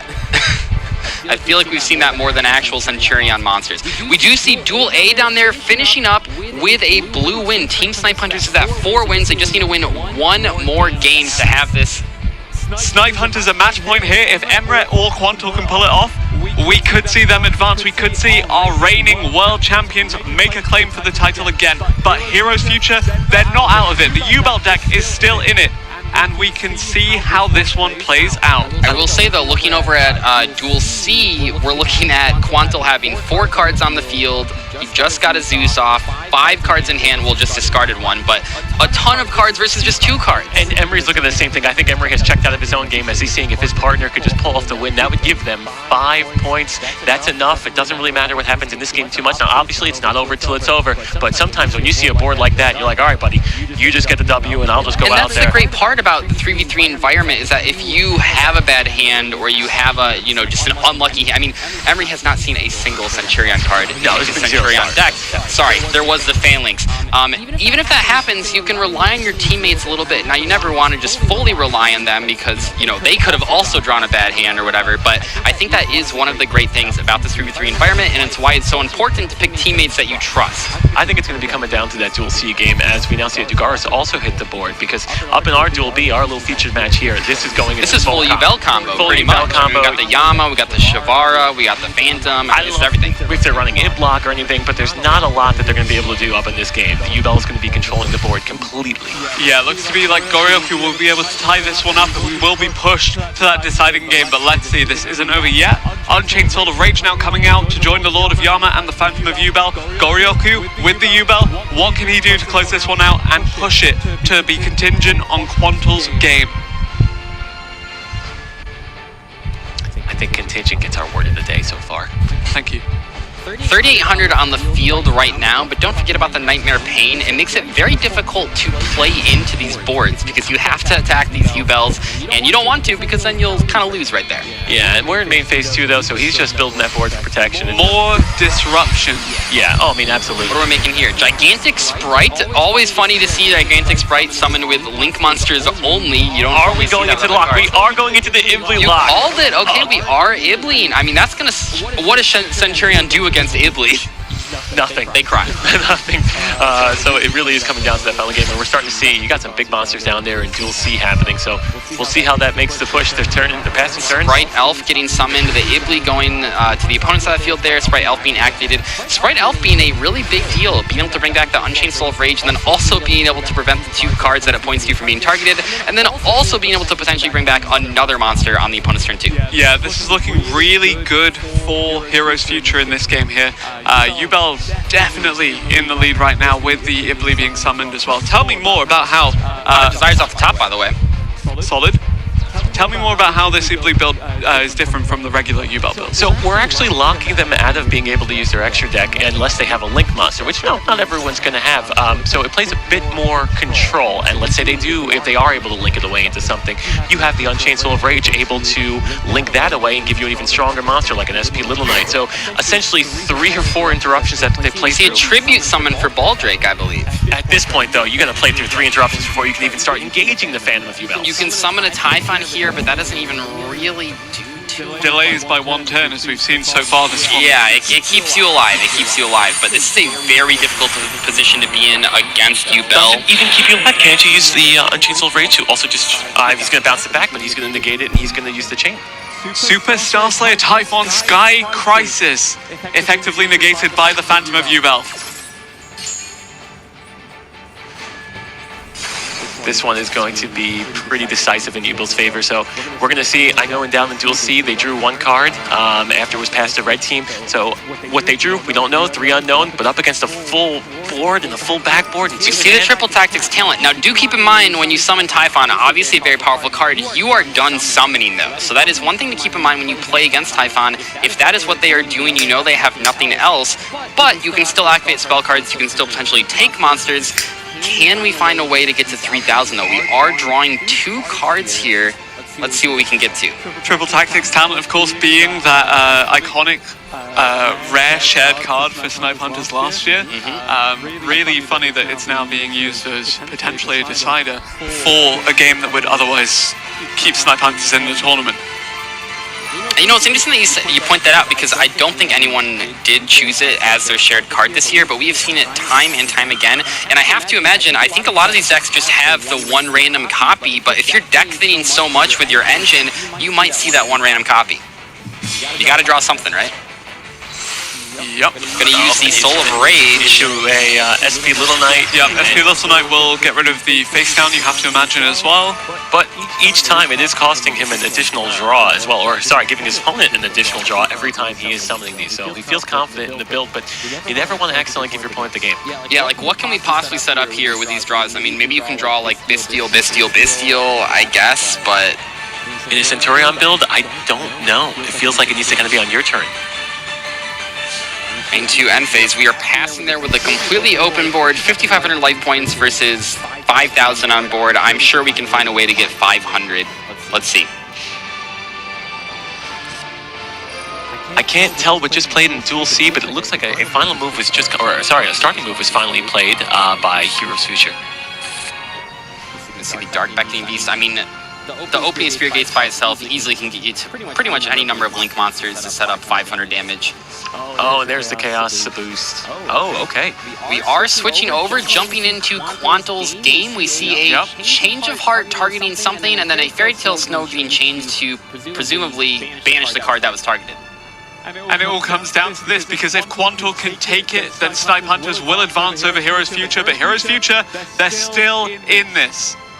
Especially with tier elements, you never want to count them out. We do see the Medora getting chained from the graveyard. Now, this year we don't have the Mill 5 cards, but we do still have access to the Shufflers, and they are quite powerful. I realized, by the way, if this is the Tillerman's mirror, that means that Josh was actually successful in the Fire King Snake Eye mirror against Margaret. That's considering how much that he's dominated, that's a pretty tall ass. Impressive. Yes. Shuffling back a Happy, a Destrudo, and this Fairy Tale Snow, or at least targeting those cards. Fairy Tale Snow going to be chained again because it's not a once per turn. Not a once per turn. Banishing another 7 cards to get the special summon. Will we have another chain link? No, we will not. We do see this coming down to this final game here, as we did see Goryoku manage to beat Emre. 4 wins apiece for Snipe Hunters and Heroes Future in this set. The winner of this duel will secure it for their see team. a pass with a set. 8,000 life points still for the Heroes Future in this position. We have the Fairy Tale Snow on the field, which means if you can't get rid of that without putting it to the graveyard, it can always potentially come back. Dugaris calls the draw phase to be skipped, I think. Alright, so We did see that, yes. Well, Quantal has really been using that Dugaris to a lot this weekend. Definitely a favorite card. I don't know if we've really seen a ton of other tournament players actually summon that card. We see a ton of So many rank Redoer. 4 XCs in This this is deck. so interesting, but I think that it goes with, I believe Quantal's the one that is playing Trick Clown, so if you are really focusing on these rank 4s are some of the most powerful Xyz monsters in the game. That's been true for like a decade at this point. You're also getting the Shireen effect as well, so I mean, you're going to be popping off on the fusion, and we can't forget the Horus monsters are still in play. Yeah, and I think those 2 set cards were set a while ago now, so they are able to be activated. We do see the combination of the fusion summon into the Tillerman's Kaleido Heart. This is a really good position for Quantal to be in. And I think that Quantal's Tearlament deck is so interesting because it is 40 cards. We've seen a lot Horus of them monster go coming back out. Imseti, Glory of Horus. This is a lot of damage on the field right now. What is the face down? Stormy Mirror Force? If it's not, this is it. I think this might be it. Quantal has game, maybe, unless Tusku can bring something out. We might be going to the finals for Team Snipe Hunters. Is this it? Does the final attack connect? Oh, we have something. Something's gonna happen. Do we have the fairy? Do we have a difference? That's it! That is it. Snipe Hunters is going to the finals for a 2nd year in a row. They have proven themselves twice now that they are some of the best Masterful players in the entire world. They have one more match to prove themselves. And we mentioned Quantal was so good last year at Tearlament, and he's still good this year at Tearlament. He clutches it out for the team. He takes down Tusku. He takes down Heroes Future, and Snipe Hunters are your finalists here in the Master Duel category of the Yu-Gi-Oh! World Championship 2024. And let's not forget that they lost every single coin toss in that last set, and they still managed to get it. That is incredibly impressive. You got very unlucky by losing all the coin tosses, but you were able to come back, and I think that really shows just how headstrong these players are. What we saw from both teams, honestly, was a war of attrition. You're talking pass, set, pass, set, pass, set. Everyone gave it their all. They flew from across the country, and nobody should be upset at how they played. Everyone played fantastic. Taking it to game 9, played by Heroes Future regardless, though. They looked like the best team in the world coming out of that day one, but ultimately it is Snipe Hunters that managed to make it through.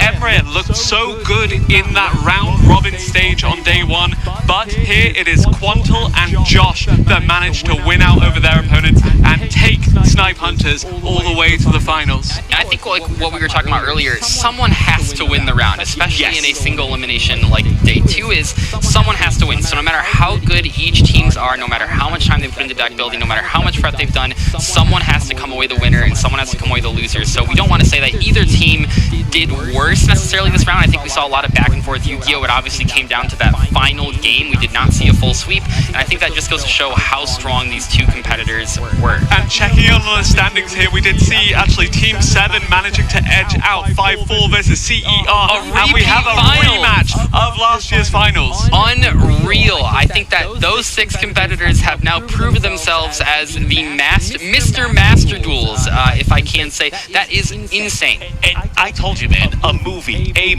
rematch of last year, and you're telling me Master Duel Worlds 2. We can't get this licensed for something? Come on, that's incredible. This is incredible, and not only is it funny to see these two players, or not funny, but it's going to be interesting to see, you know, some of the same decks, some of the same cards popping up. Another tier limit mirror match could decide this tournament, which would be very funny. And Jesse Cotton was undisputed king of the tier limits mirror match until he ran into Quantal at Worlds last year. Mr. Ebrees, are you able to tell us what the final breakdown for that for the other competitors, what their score went to? I believe it did go to 4 and 5 as well, with Jesse managing to secure the victory. Tier limits again dictating who proceeds into the grand finals. I think we are about to go over to the winning interview here to kind of hear from some of our players and how they're feeling. Thank you very much, casters. I am live with your semifinals feature match. Victor is here, Team Snipe Hunters. First up, we have Jack Rory, aka Quantal. Congratulations on another finals appearance, and you defeated Tasuku again on the way there. But it was hard. It was hard fought. I want to hear first your thoughts on Heroes Future and how that match went. The match against Tasuku was a long one, back and forth. I think him having not having Dweller was a great addition.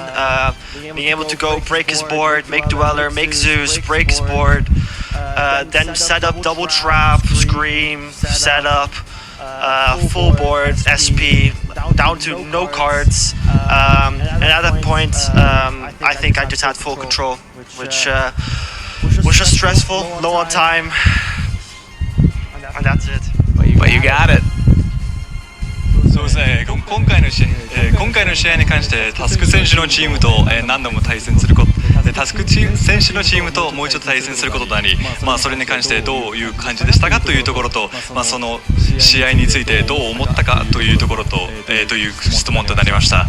それに関しての答えとしては、やはり彼とのタスク選手たちとのチームとの試合は非常に難しいものでもあり、試合展開の最中でも何度も相手の方が布陣を新しいのを出し、それを何度もそれを壊して、そしてまた作られ壊して作られという形で、自分の方も何度も繰り返しいろいろ考えることもあり、正しい選択ができたと思っております。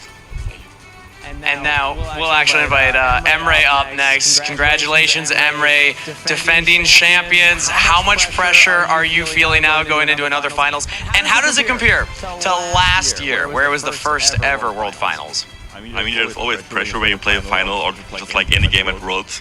I feel like compared to last year, there's less pressure because we know what to expect. We know like what will come. So I think it's just play our best Yu-Gi-Oh and just hope. 今回、前回の優勝者で今回、王座防衛戦となると思いましたが、それについての気持ちと、それと去年と今年と比べるとどのような緊張がありましたかという質問に関してですが、どの試合に関しても、ファイナルのように非常に集中してプレーしているというところと、今年に関してはある種去年より何が待っているかということが分かっているため、そこまで緊張せずにプレーできたと申しております。Thank you very much.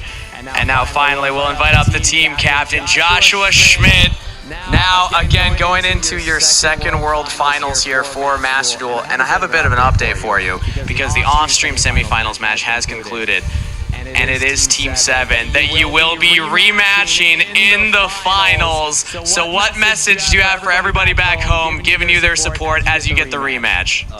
That's hard to put into words because I also just learned that. I didn't know that. That is, that's crazy. That's a very unlikely thing to happen, I feel like. But I'm super happy to be back, and I feel like from this point on, we have nothing to lose. We're gonna try our very best.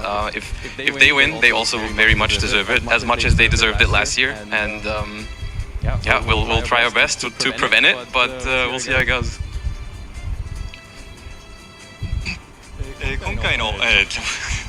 今回の試合に関して新しく組み合わせが決まり、去年と同じ組み合わせが決勝でなるということが今分かったというところで、それに関してどのような気持ちですかという質問がございました。それに関して去年と同じ組み合わせになると思ってなくて、それがすごいことだとは思っております。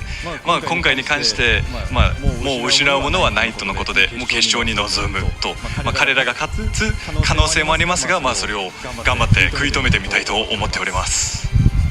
Thank you very much. And thank you very much, everybody. Our semifinals, now finalists. I'll let you get going so you can prepare for your finals match. And we're going to send it back over to the casters. I think, as Emery said, sometimes it's just about everyone playing their best Yu-Gi-Oh! And hoping. Everyone here plays well. Sometimes it just kind of comes down to that. Yeah, Josh, of course, very articulate, very talented duelist there as well with Quantal. He had a lot to say about the Taylorman's mirror match, and as it turns out, he is the expert. Yeah, I mean, I just can't believe we are here again, and it's going to be so fun. We are about to go to break, and when we come back, I believe it'll be the TCG semifinals. Very exciting. So we won't see you then, but you will see them then.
I gotta say, this has been one of the craziest events that we've had all year. We have a mass celebrity who's secretly a huge Yu-Gi-Oh fan. They might be an athlete, an actor, a singer.